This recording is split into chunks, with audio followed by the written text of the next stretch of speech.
heavily on the House of Representatives, and particularly this group, and whether or not we will fight for them.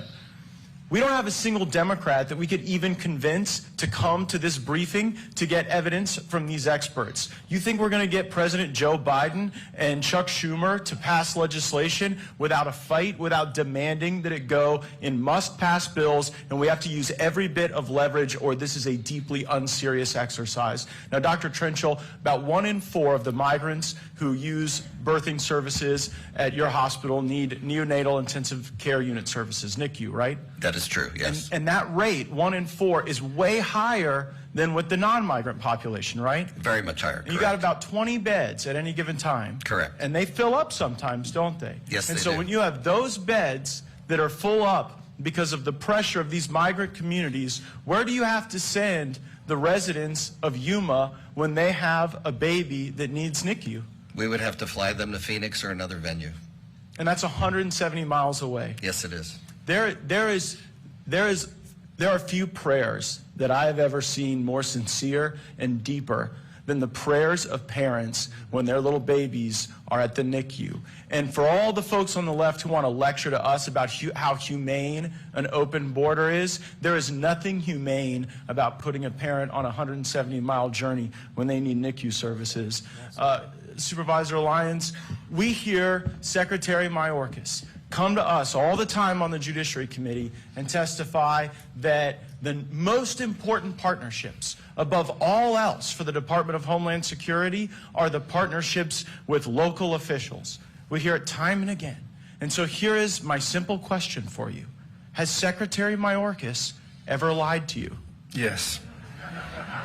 And what was the substance of that lie? So the mayor and I had the opportunity to visit with Secretary Mayorkas and the Yuma Sector Chief, as well as the Chief of the entire Border Patrol at Sector Headquarters almost a year ago. And during that meeting, he committed to, after reviewing the border, both from the ground and the air, to specifically address, quote unquote, 9 of the 11 Yuma gaps. And how many of those gaps have been addressed? To date so far, none.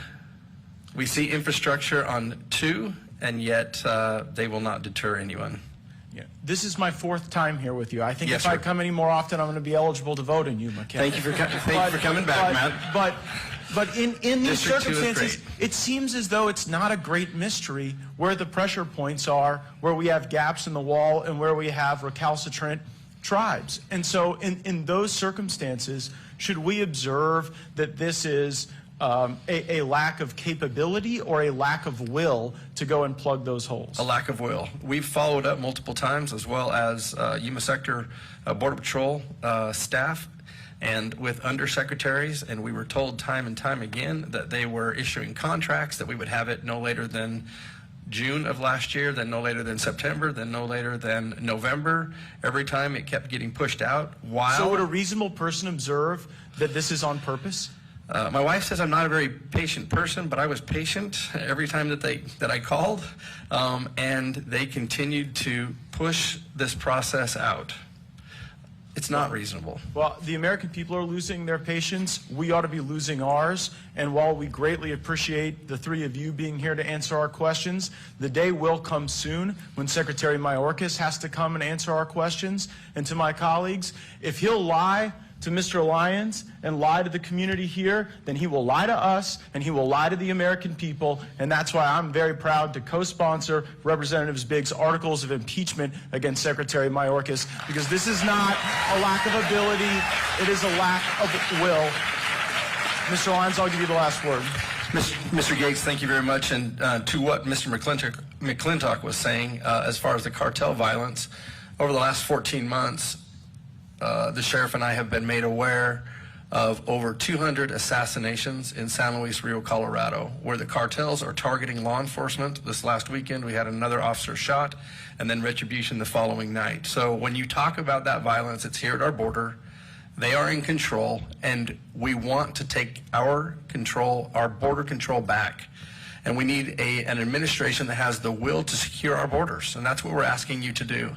And I thank you very much for being here. Mr. Chairman, my time's expired. I'll yield back. I thank the gentleman.